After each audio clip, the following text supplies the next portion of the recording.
ayollik, onalik e'tiborimni, kasbdagi muvaffaqiyatlarimni hech qachon vatandan ayirib tasavvur qilib baxmadim.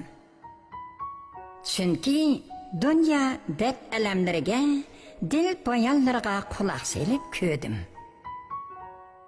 Vatansiz deydikan, vatani boni, baxti va taxti bor deb.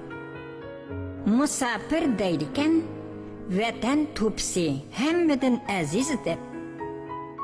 San'atkor deydikan, vatan sahnasi mening sharafim deb. Olim fazillar aytadikan, vatan u eng katta hadiya deb. Men deymanki, vatan u pasiban, vatan u qo'rg'on. Men ana shu qo'rg'on ichida e'tibor qo'g'dalgan jonman. Shunga vatanni bebaho deb ta'riflayman.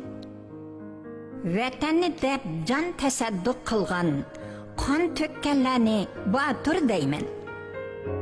Vatan g'amini yeganlarni g'amxonam deyman. Vatan uchun xizmatda bo'lganlarni parvonalar deyman. Vatanim, gar mehring uchun parvonang bo'lanmasam, ham sen uchun tayyor turadigan farzandlarni yetishtirib chiqarmasam, meni chin ayol, layoqatli ona demagin.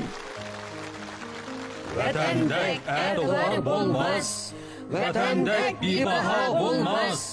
Vatan deb yashamagan jon vatanning bolasi bo'lmas. Vatani borning taxti bor, baxti ham qaro bo'lmas.